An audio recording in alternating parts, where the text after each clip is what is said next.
Si vous nous rejoignez, merci de votre fidélité. Bienvenue, mesdames et messieurs, voici les titres de votre journal. Les Guinéens, de plus en plus satisfaits du chef de l'État général Mamadi Doumbouya, de nombreux citoyens se sont mobilisés encore pour saluer les efforts engagés pour la refondation de la nation. Le projet de nouvelle constitution est vulgarisé pour l'occasion. On va en parler tout à l'heure. Et puis la boisson Commando incassable est désormais interdite à la vente et à l'importation en Guinée. Le constat révèle que les importateurs de ce produit sont inconnus des autorités guinéennes. Une mission était à la frontière avec la Sierra Leone pour passer le message. Une vaste campagne de lutte contre des chenilles et des fourmis rouges vient d'être lancée à Zérékoré. Il est question pour les autorités de prévenir la propagation de ces espèces qui s'attaquent aux cultures. Nous ferons le point tout à l'heure avec Lancé Kamisoko. Voilà pour le sommaire. Bonsoir à tous. La Basse-Guinée a réaffirmé cette semaine encore son engagement à soutenir les idéaux du chef de l'État, général Mamadi Doumbouya. La mobilisation est totale. Des religieux, des femmes leaders et des jeunes étaient réunis pour apporter leur pierre à la consolidation des acquis du CNRD. La rencontre a été une occasion d'expliquer au public le contenu du projet de nouvelle constitution. Daouda Tabansila, Youssoufa Dembaya Kamara. C'est une mobilisation bien différente d'une simple manifestation culturelle. Une occasion pour les organisateurs d'expliquer la portée du projet de nouvelle constitution. L'esprit de ce document fondateur est compris et applaudi par ces milliers de femmes et de jeunes venus de plusieurs contrées de la Basse-Guinée. Le mouvement s'appelle Bambadougi sous la coupole de la Guinée-Malani. Je ne sais pas si les autorités l'ont fait à bon escient, mais en tout cas, le jour où on va voter notre constitution, le 21 septembre, ce sera également la journée internationale de la paix. Je ne citerai que 3 actes. Il a mis en place le Britannique militaire. La deuxième chose, l'année dernière, le président Doumbouya a mis à l'honneur pour la fête de l'indépendance, les femmes de Guinée. Bien avant ce référendum constitutionnel, le contenu de ce document reflétant nos valeurs doit être d'abord maîtrisé. Il faut voir que les innovations importantes dans cette nouvelle constitution doivent être totalement comprises par l'ensemble de nos concitoyens. Nos concitoyens parce que nous sommes tous des sujets de droit. Et l'invite que je fais, c'est d'aller au oui pour cette constitution qui est l'émanation, qui est vraiment une constitution qui n'est taillée pour personne, ni pour le président général Mamadi Doumbouya, ni pour moi-même, mais qui va survivre au temps et à l'espace. La maîtrise du projet de nouvelle constitution apparaît comme une nécessité. En témoigne la présence des membres du gouvernement à cette rencontre. La démarche devra permettre aux citoyens de faire un meilleur choix à l'occasion du référendum constitutionnel prévu le 21 septembre 2025. À Tombolia, les autorités locales adhèrent également au projet de nouvelle constitution. Le président de la délégation spéciale et les autres conseillers ont lancé hier la campagne de vulgarisation de ce document si important pour la Guinée. Mais avant, ils avaient déjà mis en place des structures pour faciliter la tenue des activités sur le terrain. La démarche vise à mobiliser les populations autour de ce texte fondateur. Mohamed Lamine Kamara. Le projet de nouvelle constitution a été rendu public le lundi 30 juin dernier. Depuis cette date, des initiatives de vulgarisation ne cessent de se multiplier dans la plupart des communes de Conakry. Ici, à Tombolia, les acteurs locaux échangent sur la mise en place d'un organe de coordination de la campagne de vulgarisation du projet de nouvelle constitution en cours. De conférer avec tous les citoyens qui ont les capacités de communiquer pour nous entendre avec eux sur la mise en place d'un dispositif organisationnel en matière de coordination afin que la campagne de vulgarisation pour la Constitution puisse se faire correctement et en faveur de toutes les populations, même les plus reculées possibles, des secteurs, des quartiers et de toutes les localités de notre commune. Dans cette commune, les comités de zone, les cellules de base, associés à plus de 80 communicateurs, sont ciblés. Des approches de travail sont aussi planifiées. Le quartier d'Abompa Village a servi de cadre au lancement de cette campagne de vulgarisation du projet de nouvelle constitution au compte de la municipalité de Tombolia. Nous avons essayé de mettre une stratégie en place avec la coordination communale pour qu'on puisse aller vers les citoyens, pour les expliquer brièvement le contenu de la nouvelle constitution. Ensemble, nous allons procéder au programme de vulgarisation auprès des citoyens. En faisant maintenant, en passant dans les secteurs, leur expliquer ce qu'ils doivent faire pour essayer de faire passer tout ce message-là à tous les citoyens du quartier. La commune urbaine de Tombolia est composée de 14 quartiers répartis à ce jour en 6 zones de vulgarisation. Dans les prochaines semaines, ces zones seront pratiquement touchées par la campagne de vulgarisation du projet de nouvelle constitution pilotée par les comités zonaux avec la coordination de la commission communale. Les responsables de la coalition pour le soutien du oui au référendum du mois de septembre étaient à la maison de presse ici même à Conakry. Le but de cette sortie est de vulgariser le contenu du projet de nouvelle constitution. C'est pour permettre à tout le monde d'en comprendre le contenu afin d'y adhérer. Compte rendu Mikini Moussa Kamara et Nabila Moussa Kamara. Les responsables de la coalition pour le soutien du oui au référendum du 21 septembre 2025 brisent le silence. Ils sont devant les professionnels des médias pour expliquer leur ambition du moment, la vulgarisation du contenu de la nouvelle constitution. Et moi, en tant qu'enseignant, j'ai retenu les points importants sur l'éducation, à savoir l'éducation publique gratuite.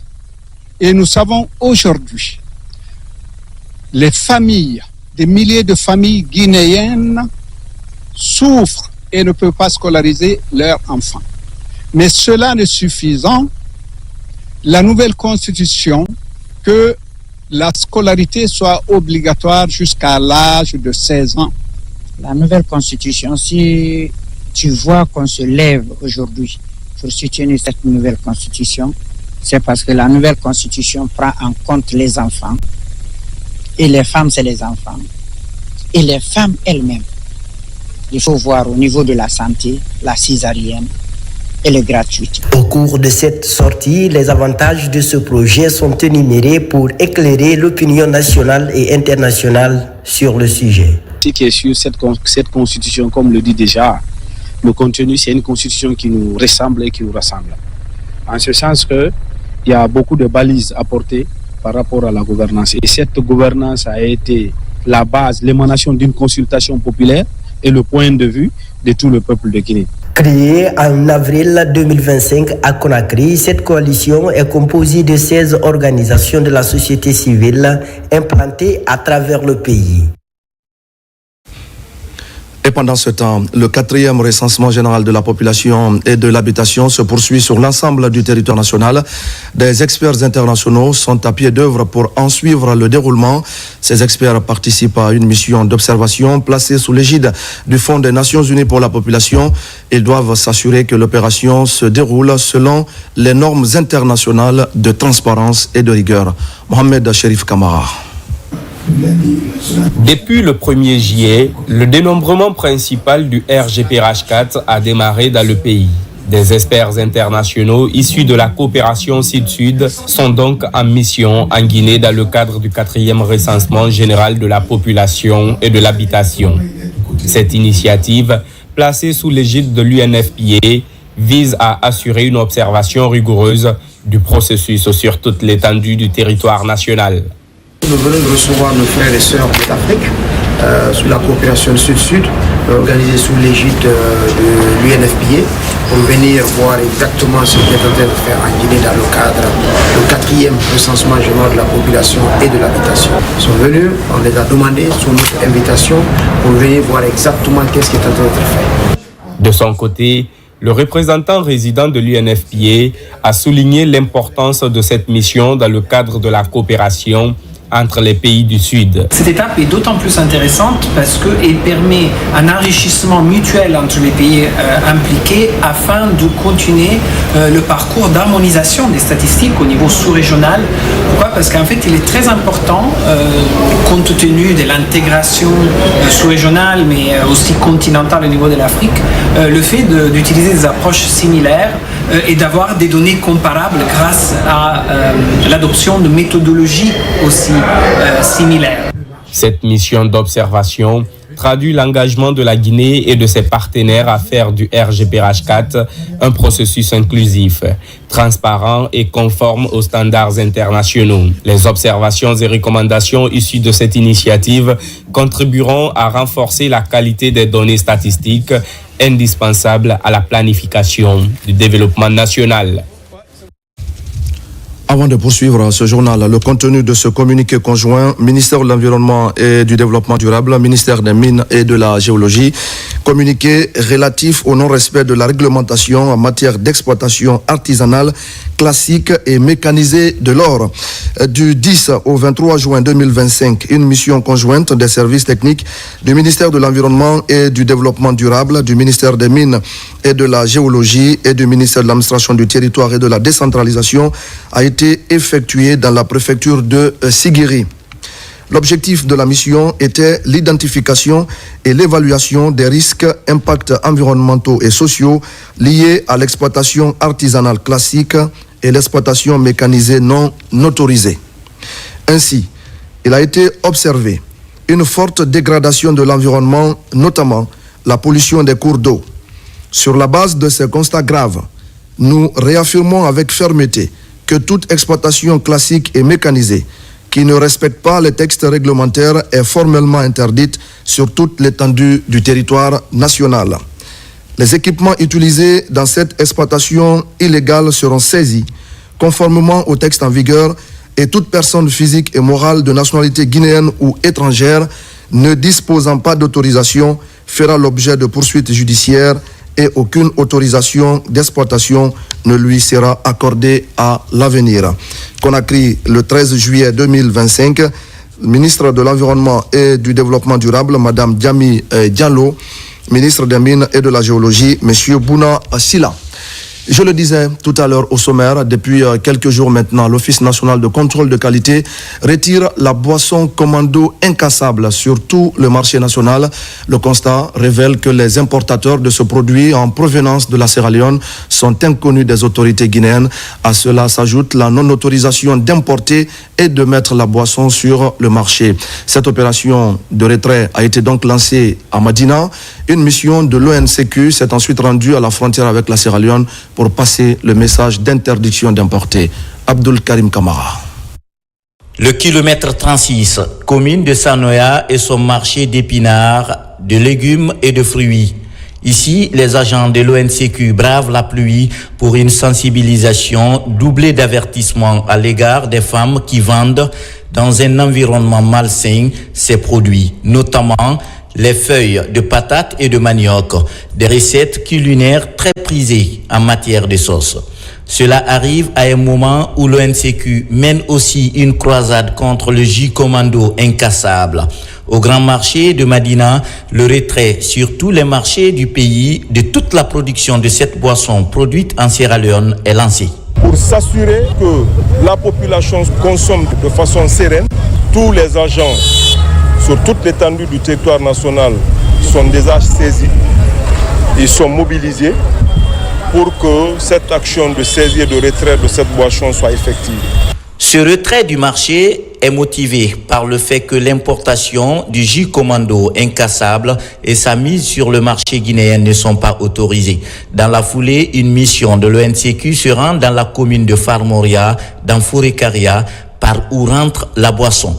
Objectif conféré avec les autorités et acteurs de ce poste frontalier afin d'interdire désormais l'importation du produit en Guinée. Si ces services ne sont pas soutenus, ils ne sont pas accompagnés, ce qui reste clair, nos marchés continueront toujours à être abondés par des produits venant de tous bords. Et nous sommes résolument engagés à intensifier le contrôle partout où besoin est, à l'effet de s'assurer que les produits qui transitent soient des produits de bonne qualité. Farmoria est devenu ce passage privilégié pour les importateurs inconnus pour faire rentrer frauduleusement le jus commando sur le territoire guinéen afin d'échapper aux différentes étapes de contrôle, notamment le scanner au poste frontière de Pamlap. Au même moment, la lutte contre la drogue couche se poursuit à Conakry et une campagne de sensibilisation vient de se tenir dans la commune de Kaloum. Les représentants de jeunes, des forces de défense et de sécurité, ainsi que les responsables des débarcadères ont pris part à la rencontre. Des messages ont porté essentiellement sur les dangers de cette drogue ainsi que sur ses répercussions dans la société, notamment à Kaloum où plusieurs victimes ont été enregistrées ces dernières semaines. Yaya Silla. La mobilisation est totale au niveau des quartiers de la commune urbaine de Kaloum. Les femmes, les jeunes, les ONG et la Croix-Rouge veulent appuyer l'effort des forces de défense et de sécurité dans la lutte contre la drogue couche.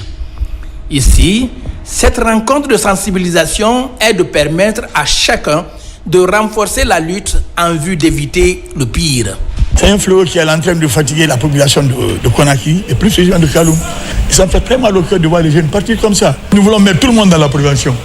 Ce qui est fait est déjà fait. On a eu des cas de décès qu'on a gérés, mais il faut qu'on se lance dans la prévention. Nous demandons à la population, s'il vous plaît, les mamans, aidez la police et la protection civile. Si vous trouvez quelqu'un, tu sais que cette femme, elle revend quelque chose et elle a des forêts sacs à côté. Tu sais que dans les forêts sacs là, il y a quelque chose dedans. Informez la police. La lutte contre la drogue couche est devenue une préoccupation majeure de nos autorités. Chaque jour qui passe, sa consommation fait de nouvelles victimes, tant à Conakry qu'à l'intérieur du pays.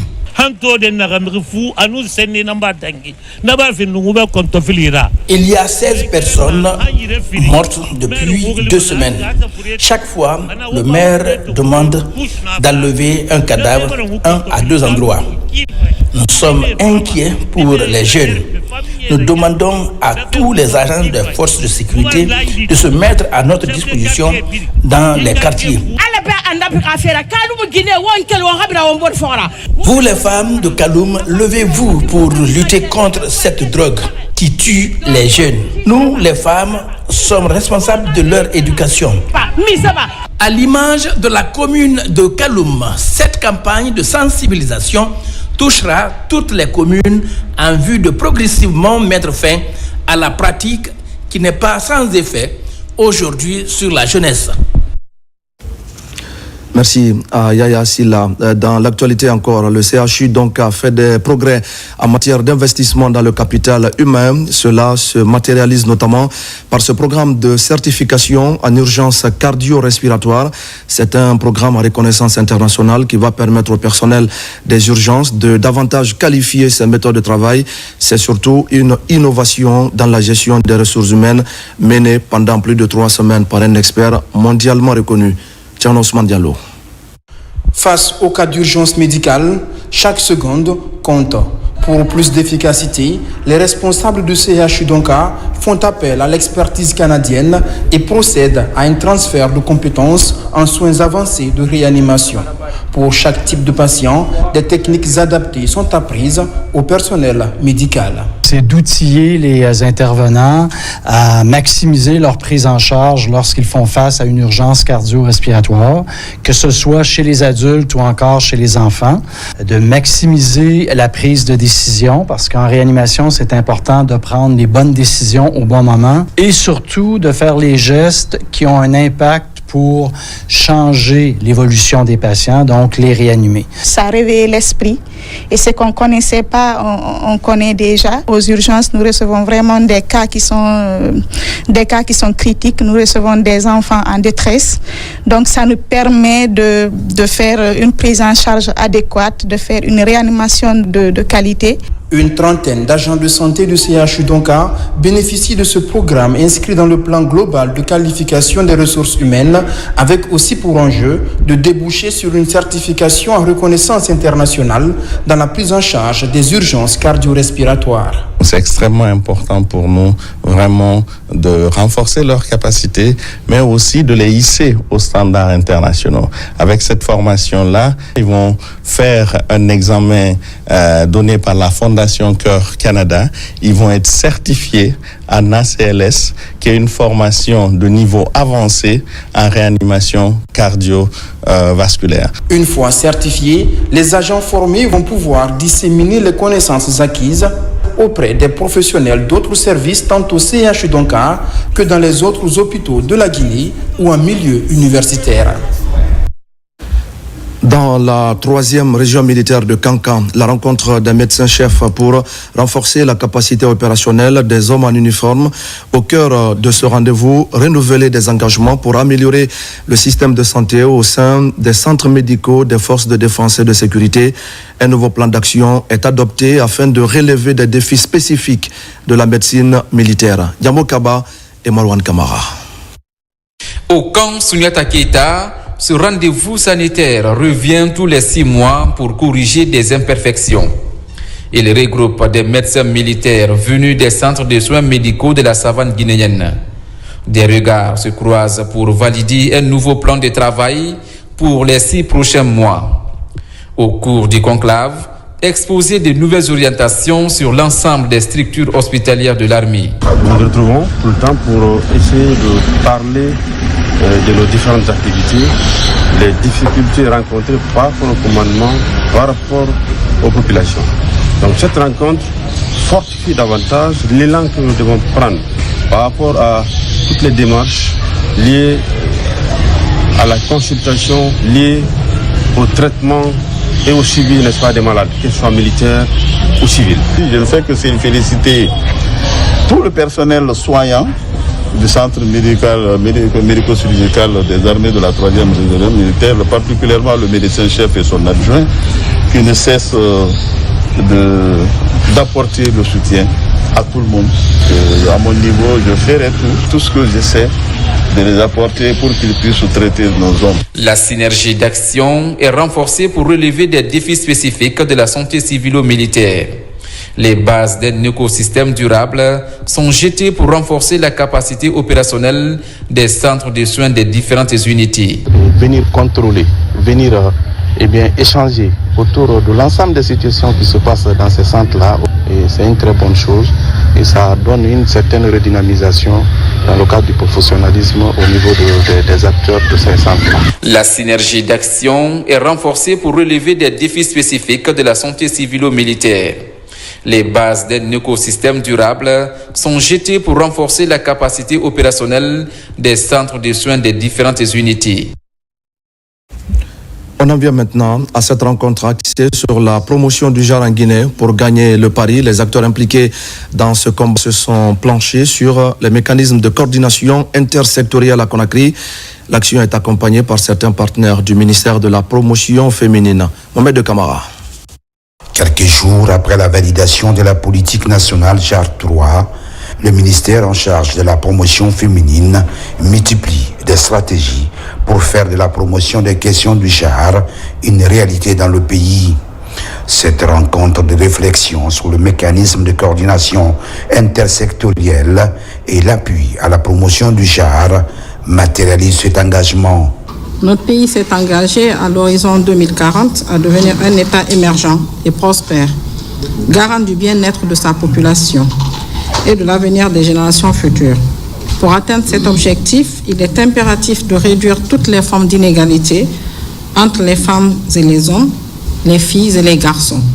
Aucun développement durable ne peut être envisagé sans une participation pleine et équitable de tous. Cette initiative bénéficie de l'appui technique des édifices mis en œuvre par Expertise France grâce à un financement de l'Agence française de développement. On travaille également avec un focus genre sur l'ensemble de nos projets de mise en œuvre afin de réduire les inégalités entre les femmes et les hommes à travers le monde. Le projet est un projet régional en faveur également de l'égalité entre les femmes et les hommes, soutenu par l'AFD et mis en œuvre par Expertise France. S'il y a une diplomatie féministe qui est assumée par la France aujourd'hui, c'est parce qu'il y a une politique nationale très ancrée en France. Et donc, ça me rappelle justement votre propre leadership, Madame la Ministre, de pousser à ce qu'il y ait un cadre interministériel et bientôt, on l'espère, une loi, pour que justement tout le monde comprenne que c'est un discours à tous les niveaux de l'administration. Aujourd'hui,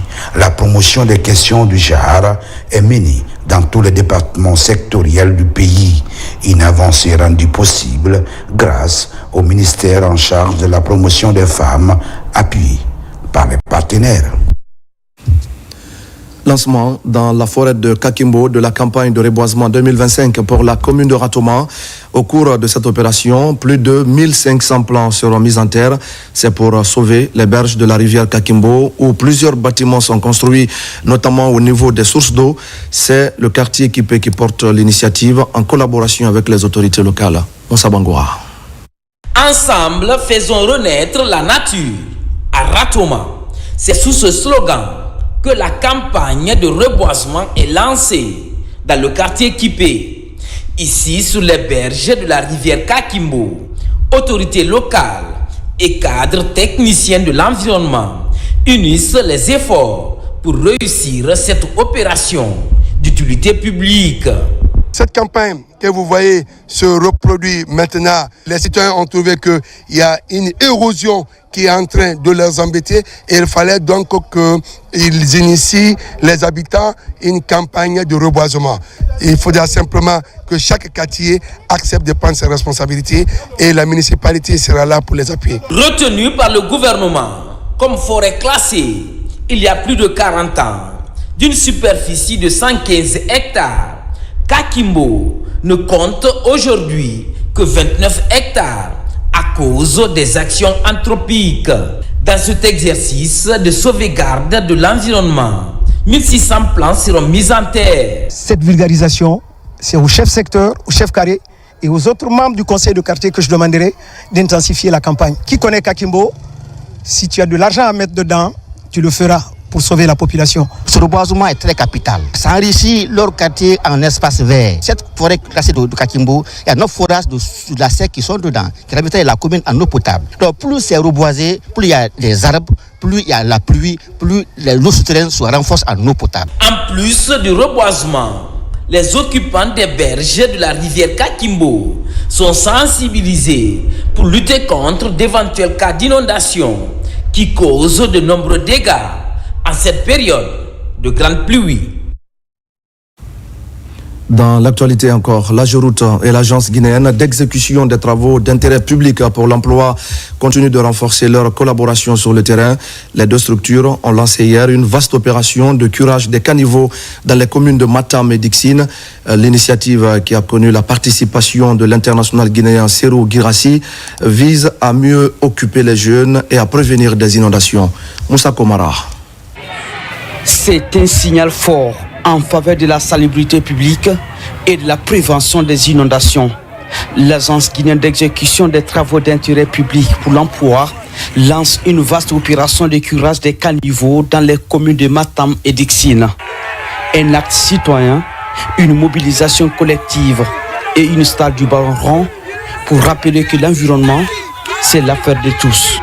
On est tous des citoyens guinéens, on fait partie de ce pays, on vit dans ce pays, donc la moindre des choses c'est que tout le monde prenne responsabilité par rapport à ces déchets. Les jeter sur les routes, c'est pas bon pour vous, c'est pas bon pour votre santé, c'est pas bon pour les générations à venir.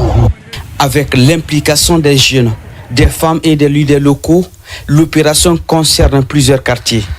Une surdétermination, redonner un visage plus sain à leur environnement.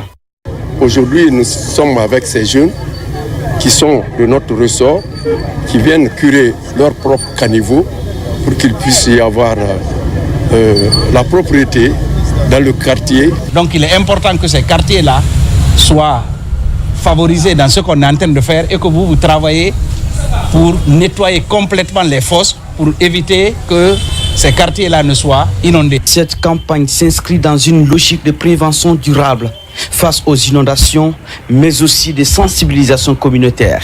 D'abord pour trouver de l'emploi temporaire pour vous, la jeunesse, mais aussi, comme je le disais tantôt, améliorer votre condition de vie. Il est bon d'initier des campagnes d'assainissement mais il est bon aussi de prendre des précautions. Cette action de l'Agence guinéenne d'exécution des travaux d'intérêt public avec l'accompagnement du ministère de la Jeunesse et des Sports entend impulser une nouvelle dynamique citoyenne pour un cadre de vie plus sûr et plus digne.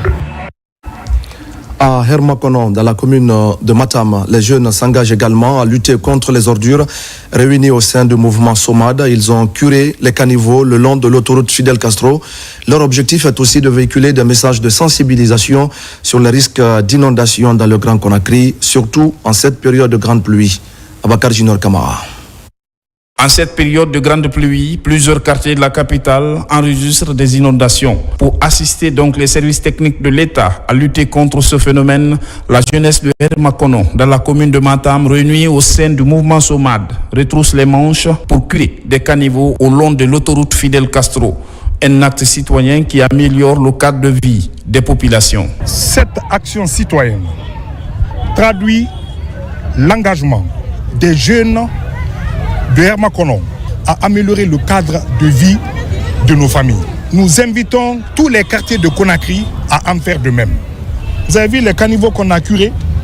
Quand il pleut, c'est un blocage systématique et c'est source d'inondation. Après, il y a des familles éplorées, il y a des victimes, il y a des blessés, il y a des malades. Donc l'idée, c'est que tout le monde soit sensibilisé à l'assainissement de nos quartiers. Ce coup d'envoi est aussi un acte de sensibilisation pour des autres communes et quartiers du Grand Conakry. L'objectif des organisateurs est d'amener chaque citoyen à balayer devant sa porte. Ça représente un grand événement pour nous dans le cadre de l'assainissement, dans le cadre de la propriété et de l'émulation entre la jeunesse et les populations de notre quartier. Ça améliore assez de conditions dans nos quartiers parce que d'abord il y a la propriété, il y a la santé qui émane des populations et de la jeunesse. Pas une première pour la jeunesse de Hermakono d'organiser les opérations d'assainissement. Il compte accompagner la vision du chef de l'État à travers des activités citoyennes. C'est à Yalenzou, dans la préfecture des Zérékoré, que le directeur national de la protection des végétaux a officiellement lancé une campagne de lutte contre l'infestation de chenilles et de fourmis rouges. Ce sont des espèces qui s'attaquent aux cultures et qui causent parfois des pertes énormes aux acteurs du monde agricole. L'événement s'inscrit donc dans l'objectif de répondre à l'urgence sanitaire signalée dans ces différentes communautés. Sur place, on fait le point avec Lancé Kamisoko. Dans ce bas-fond risicole de Yalenzou, ils sont en ordre de bataille contre les menaces des chenilles défoliatrices et les fourmis rouges, connues pour leur ravage sur diverses cultures, représentant une menace significative pour la sécurité alimentaire et les revenus des agriculteurs de Zérékoré.